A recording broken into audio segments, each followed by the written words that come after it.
नमस्कार।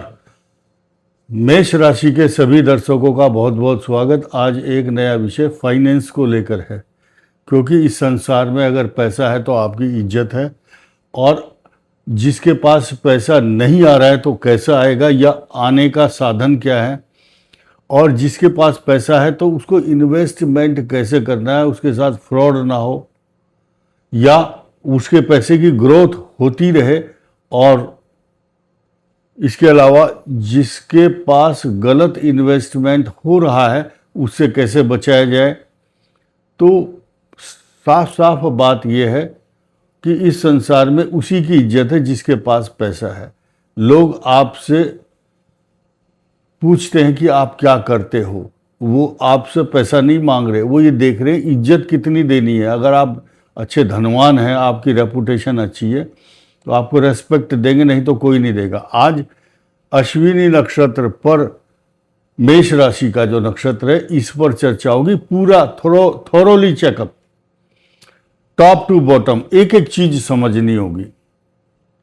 पैसे का सही इस्तेमाल, आर्थिक हालात, फाइनेंशियल पोजीशन।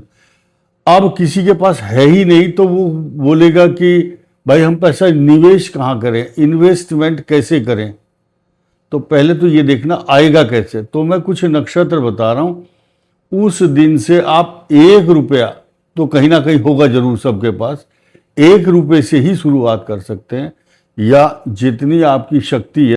गुरु पुष्य योग में आप इन्वेस्टमेंट कीजिए, उस दिन 1 रुपया आप शुरुआत कीजिए, आपके हालात अच्छे हो जाएंगे। ये बात उस समय कही जा रही है जब आपकी साढ़े साथी चल रही है।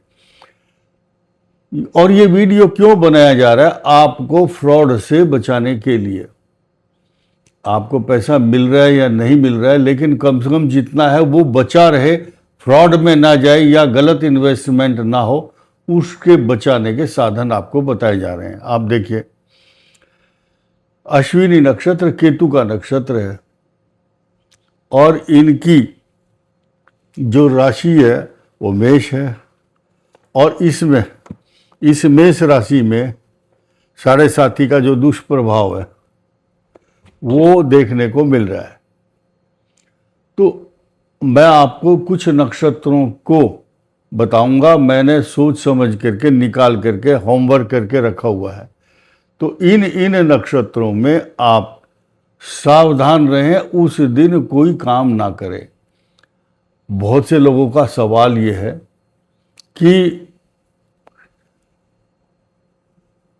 हम किस प्रकार से किन किन नक्षत्रों में क्या काम करें और हमारा नक्षत्र क्या है। तो अपनी जन्म तिथि को गूगल में डाल करके या अपनी कुंडली में देख करके पता कर सकते हैं कि मेरा नक्षत्र क्या है। उस नक्षत्र से जो भी आपका नक्षत्र है, खास तौर से संख्या गिन सकते हो आप। मैं आपको संख्या दे रहा हूं यहां लिख करके, 5, 14 और 23। आपके नक्षत्र से 5वां, 14वां और 23वां नक्षत्र बनता है मृगशीर, चित्रा और धनिष्ठा। ये नक्षत्र आपके लिए कष्टकारक होंगे, इनमें निवेश नहीं करना या इन नक्षत्र वालों से दोस्ती नहीं करना, यही आपको फंसवाएंगे। इनके साथ में आपको दोस्ती करने से नुकसान होगा, ये कष्टकारक है। इन तारीखों में से आप बैंक में पैसा मत डालो, या बहुत बड़ा इन्वेस्टमेंट नहीं करना है, बचना है इन नक्षत्रों से, ये आपके शत्रु हैं।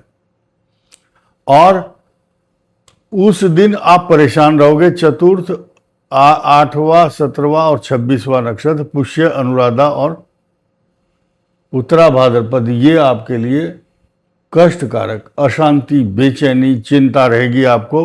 ये भी बी लिखा हो, बी का मतलब बैड, बी का मतलब भी ये बैड ही है। मन पर असर पड़ता, ये आर्थिक हालात खराब करते हैं नक्षत्र, और ये करेंगे आपके लिए मन को मलिनता, अशांति और तनाव। और ये नक्षत्र, अब बी जहां लिखा है, 7वां, 16वां और 25वां नक्षत्र, यानी कि ये नक्षत्र जो है आपके लिए, अगर आप यात्रा करते हैं, निवेश करते हैं, तो आपके लिए खराब रहेगा। तो टोटल नक्षत्र हुए 27 में से 9 नक्षत्र, 3, 3, 6 और 3, 9, यानी कि 18 नक्षत्र आपके लिए बहुत अच्छे हैं। देखिए, रोहिणी, हस्त, श्रवण, आश्लेषा, ज्येष्ठा, रेवती बहुत अच्छे रहेंगे आपके लिए।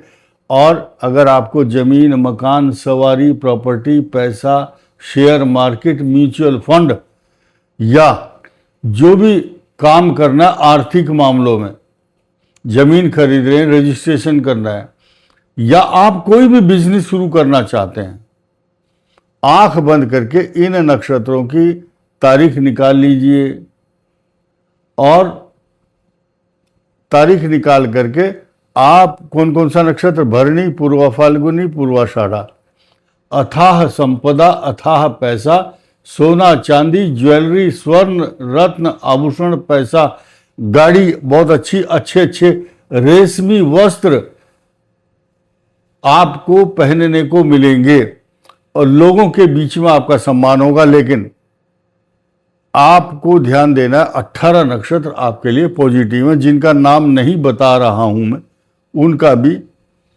उनको भी आप ऐड कर लीजिए। जैसे कि ये अश्विनी के बाद जो भी नक्षत्र आएंगे, इनको छोड़ करके ये 3 और ये 3 को छोड़ दो। इनमें से निवेश नहीं करना, म्यूचुअल फंड नहीं करना। अब आप धनवान बनेंगे कैसे, ये विधान आप देखिए अपनी कुंडली में। आपकी कुंडली में 11th हाउस का लॉर्ड केंद्र में है तो धनवान बनेंगे। भाग्य स्थान का स्वामी लगन के स्वामी के साथ है तो धनवान बनेंगे। और भाग्य स्थान और पंचम स्थान का स्वामी है तो भी धनवान। इन दो 5 और 11 की युति, 9 और 11 की युति, नवम और लगन की युति और पंचम और लगन की युति। इसके अलावा ये 2 भाव बहुत इंपॉर्टेंट है, धन का स्थान और इनकम हाउस। इन दोनों का परस्पर रिलेशन इनके साथ हो, पंचम, नवम और लगन के साथ कहीं भी हो जाए, आप धनवान लोगों की श्रेणी में रहेंगे। लेकिन अगर ये योग नहीं बन रहे हैं तो आप एक्स्ट्रा ऑर्डिनरी परिश्रम करने के बाद गुजारे लायक धन तो कमाएंगे। लेकिन अगर आप इस सिद्धांत का पालन करेंगे कि इन 9 नक्षत्रों को छोड़ करके कभी भी आप व्यापार शुरू करें या पैसे जोड़ना शुरू करें एक एक पाई, तो आपको नौकरी, धन, संपन्नता, पैसा, सोना चांदी, आपका वैभव, आपकी प्रतिष्ठा, आपका साम्राज्य, आपकी भूमि, भवन, वाहन, सवारी, प्रॉपर्टी, पैसा, जायदाद, सोना चांदी सब कुछ प्राप्त होगा। ये मैंने बताया धनवान बनने के तरीके। इसके अलावा आप चांदी की मूर्ति गणेश जी की और लक्ष्मी की बैठी हुई स्वरूप में मूर्ति होनी चाहिए। उसको हर शुक्रवार को दूध, दही, घी और शहद से स्नान कराइए। उसके बाद लास्ट में हल्का उष्ण जल, शुद्धोदक जल स्नान करा करके उस पंचामृत को नहलाए हुए जल के बाद जो अवशेष बचता है उसको पंचामृत की प्रकार से तुलसी का पत्ता डाल करके पूरे परिवार के सहित ग्रहण करना चाहिए। बाकी वहम बहुत है दुनिया में, कोई बोलेगा इधर पेड़ लगाओ, इधर शीशा लगाओ, घर का दरवाजा इधर करो, इतना टाइम नहीं है। यानी कि मिला नहीं कोई सही उपाय इस जमाने में और उम्र मेरी बीत जाएगी लोगों को आजमाने में जिंदगी निकल जाएगी। जल्दी से आगे बढ़ो और इन उपाय को करो। ये बहुत शॉर्टकट भी है तथा सरल भी है। इस वीडियो में इतना ही। धन्यवाद, नमस्कार।